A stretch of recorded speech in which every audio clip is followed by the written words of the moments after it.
Welcome back from the break, Rams. I am Jared Stratton, here to catch you up on what's going on in CSU and professional athletics.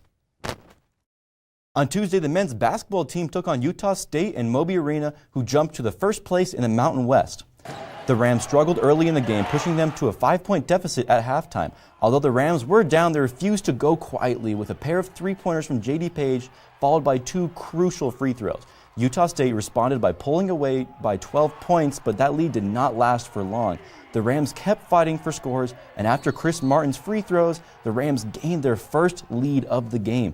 The Rams tried to hold on to this lead, but with 19 seconds left, their star player Nico Carvacho fouled out.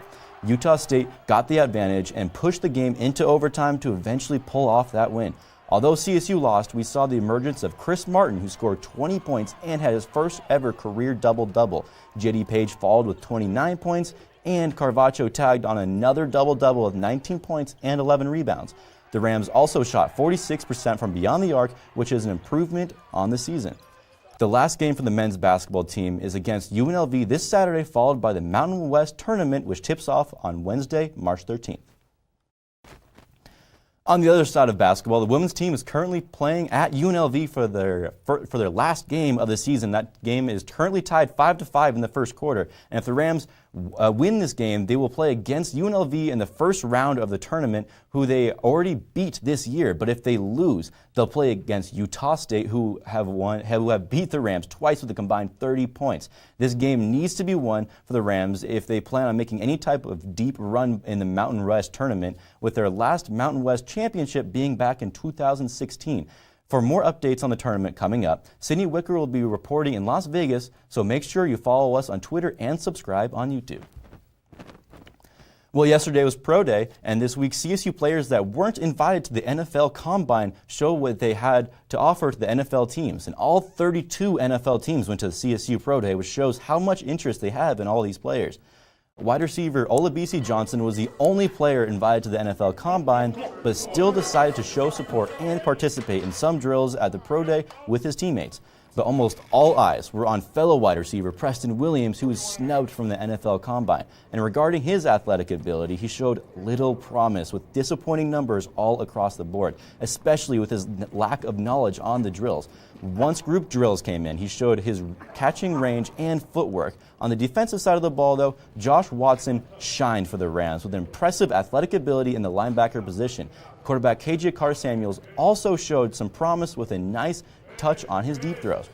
Now that Pro Day is over, the Rams will be waiting to hear their names called in the NFL Draft, which is April 25th to the 27th, with the expectation to see Olabisi Johnson and Preston Williams going in the later rounds.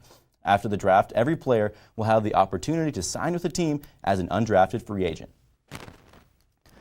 Well, now it's the best part of the week. It is a 1-minute challenge where I fit in as much sports news as possible in under 1 minute. So let's get that timer started. In the NFL, Case Keenum was just traded to the Redskins to swap 2026 and 7th-round picks. Yesterday, the Broncos cut their starting safety, Darian Stewart, and it's a good time to need a safety in the NFL because Darian Stewart now joins free agency, highlighted by Earl Thomas, Landon Collins, Adrian Amos, and Eric Weddle. Jamie Collins has been cut from the Browns, and Blake Bortles is expected to be cut for Nick Foles. And on the other hand, Jadeveon Clowney, Dee Ford, and DeMarcus Lawrence have all been franchise tagged. With the draft, there are rumors that Kyler Murray could go number 1 to the Cardinals, which makes Josh Rosen a huge draft target. But there's also conflicting reports saying that he did terrible at the Combine, which could completely destroy his draft stock. Now for the MLB, Bryce Harper has been fined for tampering for talking about bringing Mike Trout to the Phillies, which could cost them over $400 million, breaking his own record he set last week. And the NBA, LeBron James passed Michael Jordan in career points and then went to lose against the Nuggets. In college basketball, scandal after scandal popped up, and it started with a released FBI wiretap from the LSU's head coach about his offers to recruits, as well as 2 other schools being linked to the corruption probe, which will most likely result in legal trials against those schools. Ooh, 1.81. I think it can fit in a little more next time. Well, that's all I have for you tonight, but make sure to check collegian.com and follow us on Twitter at sports_CTV for more. And stay tuned, because up next, Lauren Akut is talking about the Jonas Brothers being back. Wait, the Jonas Brothers are back? What is it, year 3000? Lauren,